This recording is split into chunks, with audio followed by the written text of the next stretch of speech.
For the first time, cartel kingpin El Mencho tonight is a $15 million man. That is the U.S. government reward just increased and placed on the head of Ruben Oseguera Cervantes, alias El Mencho. Such a huge bounty on such a physically insignificant man shows the intensity behind a fugitive manhunt for Chicago's public enemy number one. At the top of the world's most wanted list for the DEA is the new top drug boss in Mexico, El Mencho.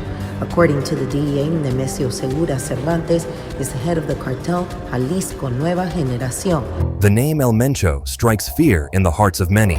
As the elusive leader of the Jalisco New Generation Cartel, CJNG, Nemesio Oseguera Cervantes has built an empire of terror and power, transforming a small criminal organization into one of the most dangerous and influential drug cartels in the world. His ability to hide in plain sight, escaping law enforcement, rival cartels, and even international agencies has made him a living legend in the criminal underworld and a nightmare for authorities. But when the U.S. federal government put a whopping $15 million bounty on his head, the stakes rose higher than ever. This was not just any other step in the war on drugs. No, this was a direct challenge to one of the most wanted men alive.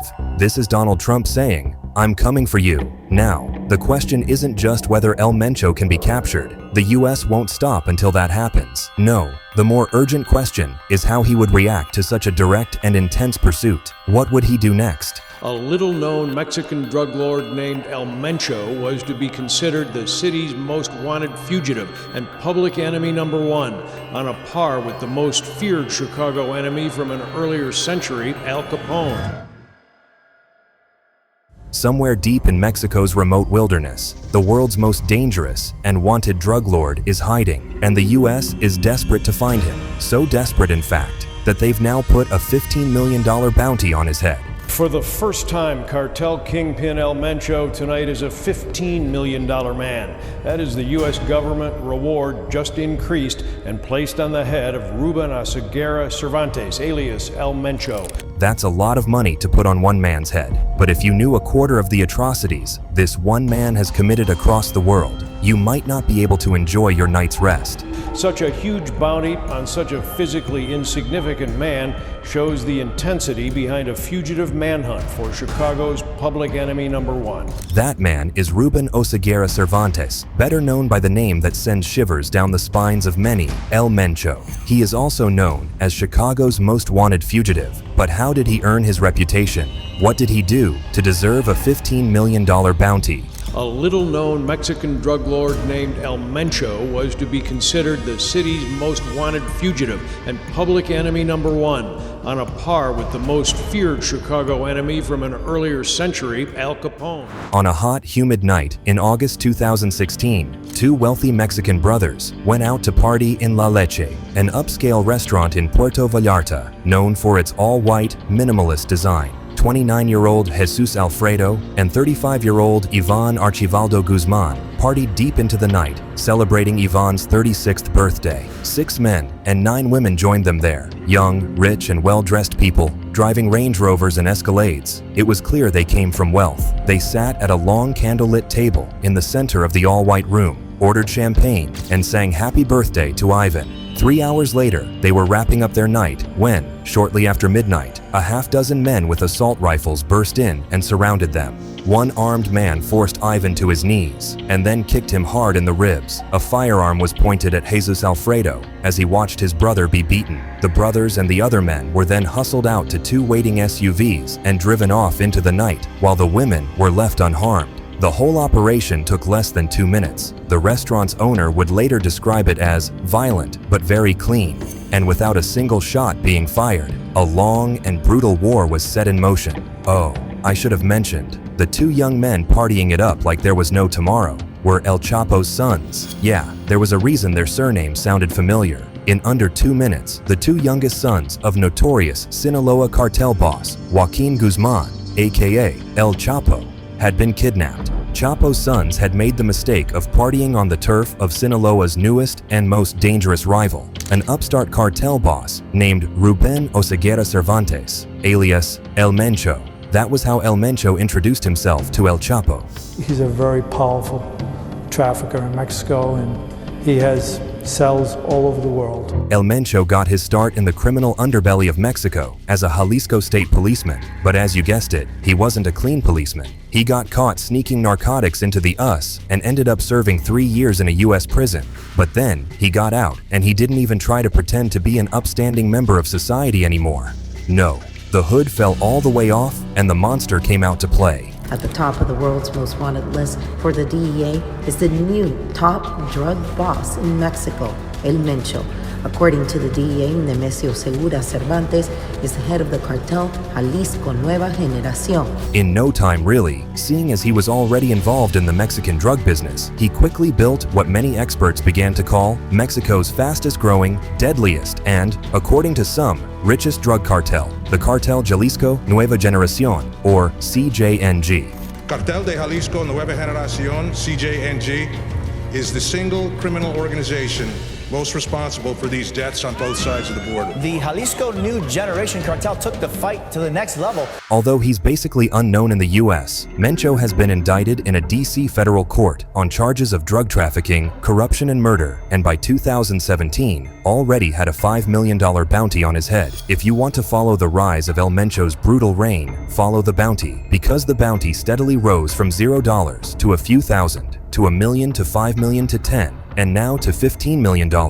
Every increase in the bounty has signified an increase in El Mencho's brutality, almost like the US tries to match his brutality with dollars. But this is well deserved, aside from perhaps Rafael Caro Quintero, the aging drug lord, still wanted for the 1985 torture and killing of a DEA agent. He is probably America's top cartel target. It used to be El Chapo, now it's Mencho. The CJNG took the US by storm. Even the way they rose up out of nowhere was shocking. For instance, CJNG has only been around for about half a decade, yet they have already achieved what took the Sinaloa cartel a generation to achieve. What have they achieved, you ask? They've established trafficking routes in dozens of countries on 6 continents and control territory spanning half of Mexico, including along both coasts and both borders. The economical power behind the Cartel Jalisco, they literally started with avocados, so they were farmers. They literally started moving from avocados to chemical precursors to make drugs like methamphetamine. They've also increased their operations like no other criminal organization has to date.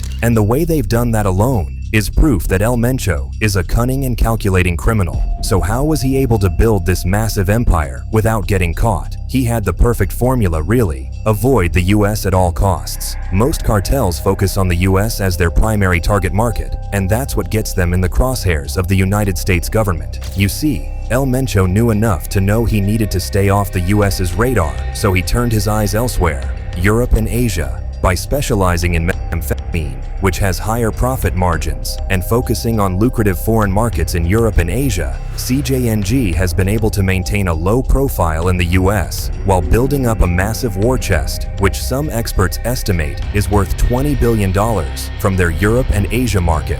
According to DEA agents, the kind of money, power, and influence the Sinaloa cartel had when it was in its most active is not even a quarter of what the CJNG has been able to acquire in way less time. And that is all due to El Mencho's brutal and aggressive strategy. And so far, unfortunately, it's paid off for him.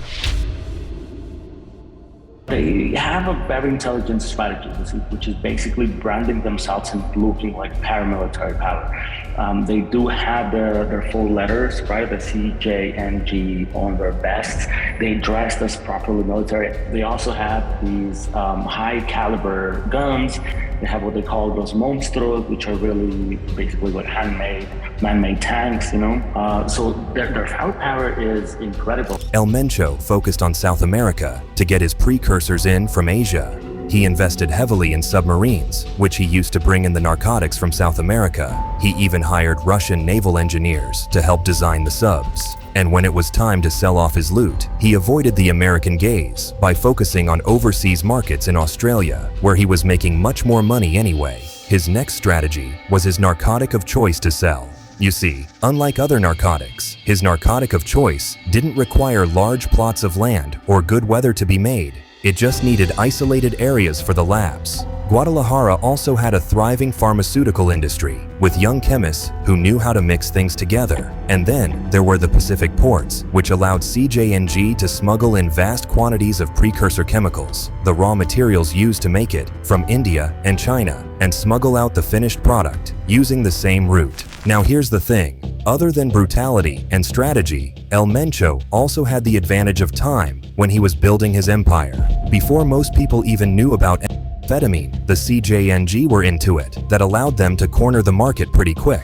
And that wasn't all. El Mencho also understood the economics. Unlike other common narcotic, which they had to bought from the Colombians, with meth, they didn't have to go through anyone, so they controlled most of the share of the profits. Next strategy is his smuggling technique. Mencho employed really unique smuggling techniques, the likes of which no one had ever seen before. He used people, but not like they were used before. He employed the most stunning fashion models in the world to smuggle in drugs for him. According to a DEA agent, CJNG traffickers would pose as magazine photographers, complete with fake credentials, and fly into Mexico with talent from Colombia and Venezuela. Authorities would be so distracted by how gorgeous the women were that the drugs would slip right in without anyone noticing. El Mencho was basically unstoppable. But the problem with guys who peddle that kind of product is that they also sample the product. And when you sample a product like that too many times, you quickly become unhinged. What the US noticed when it started looking into CJNG is that compared to the more established cartels, Mencho and CJNG were unhinged guys who made their reputation getting their hands dirty.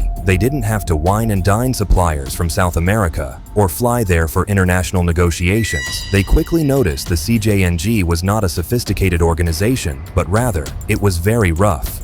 And by rough we mean brutal. He also had very unique ways of making people do what he wanted or correcting people when they disobeyed him. One of those unique ways is mass executions. El Mencho would execute the families of anyone who dared to cross him as a warning to everyone else. One person who once had an encounter with him described him as having no regard for human life. According to that person, El Mencho is a shrewd businessman who doesn't drink, doesn't have concubines like other cartel leaders do, and trusts almost no one. One thing that keeps coming up when anyone describes El Mencho is how calm he is. He was said to be very cool and calm, not a hothead at all. In fact, most of the people who worked closely with him rarely ever heard him raise his voice. He was described as a very controlled man, but no less vicious. More than 6 years ago, the newly installed head of the Drug Enforcement Administration in Chicago made a startling revelation to the I-Team. No matter how hard he tried, El Mencho could not stay out of the radar of the US forever. Eventually, the US caught up with all his atrocities, and they went after him with all they had. A little-known Mexican drug lord named El Mencho was to be considered the city's most wanted fugitive and public enemy number one, on a par with the most feared Chicago enemy from an earlier century, Al Capone. They immediately went into research mode, finding out everything had a hand in. And that's when they found out he had been running the streets of one of the biggest cities in the US, right underneath their noses. The file on El Mencho bulging in recent years as his new generation cartel seized control of Chicago's street drug sales, and with the territory came wholesale bloodshed here and there. Mencho facing federal indictments in Chicago and other US cities, still on the lam in Mexico, and still overseeing a multi-billion-dollar empire. They started out by hitting him with a $5 million bounty, hoping that will motivate those closest to him to turn on him. But they underestimated how loyal El Mencho's troops were to him. Because of how brutal, fearless, and vicious he was, his troops had blind loyalty towards him. And in July, footage would emerge of that CJNG convoy. These gunmen call themselves the Elite Group and pledge allegiance to El Mencho. They're armed with assault rifles with grenade launchers attached to the barrel. I never took nobody's life, so he pulled out a handgun, told me to kill that person, the one kneeling in front of him. And I just shot him. They would go to extreme lengths to protect him, even throwing themselves in front of a bomb once to keep him safe. So it was quickly clear, up the bounty to $10 million. But unfortunately, that didn't work either. El Mencho runs a very tight ship, and it's either The people who are in the circle of knowledge are just close family, or everyone is so terrified of him, $10 million is not enough of an incentive, so they decided to go after his family. Relatives close to him arrested and squeezed by investigators as the government tries to press for information that could lead to his arrest and the takedown of his bloodthirsty and heavily armed cartel army. Starting with his son-in-law, Christian Fernando Gutierrez Ochoa. As the I-Team first reported 2 weeks ago, El Mencho's son-in-law, Christian Fernando Gutierrez Ochoa, was arrested on drug trafficking and money laundering offenses in Southern California. Ochoa had been living under a fake name in this luxury section here in Riverside after fleeing Mexico, according to prosecutors. Mencho had helped Ochoa fake his own death, even claiming to have murdered him, so the son-in-law and his daughter could live outside the dangerous cartel world. This was the first time they would have someone this close to El Mencho in custody, and they were fully prepared to take full advantage of it. New details tonight from the arrest of El Mencho's kin in California. Federal agents now say they found numerous fake identities at the time of the arrest, along with ghost guns, those homemade weapons with no serial number but just as deadly as something off a store shelf. They basically threw every single thing they had on him and hoped he would turn on his father-in-law, but the opposite happened. And tonight, Mencho's son-in-law headed to Washington, D.C. for prosecution. All of these moves by the feds aimed at public enemy number one himself, whom authorities say is personally responsible for the ongoing carnage in Mexico and hundreds of deaths. It's an ongoing problem. All through the trial, he never gave up El Mencho to save his own neck. He accepted his consequences and gave the U.S. government nothing. So the U.S. upped the bounty again. Mencho, facing federal indictments in Chicago and other U.S. cities, still on the lam in Mexico and still overseeing a multi-billion-dollar empire.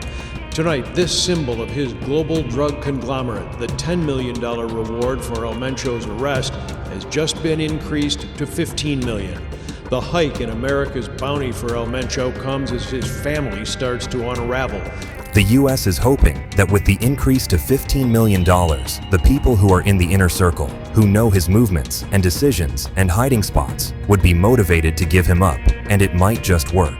I mean, $15 million is a lot of money. People who sold each other out for way less, so El Mencho should definitely be scared. Although his troops respect him and are loyal to him, even he knows everyone has a price, and a whole $15 million might just be too good to pass up, so the once fearless, unshakable leader of the scariest cartels in the world is now reportedly on the run.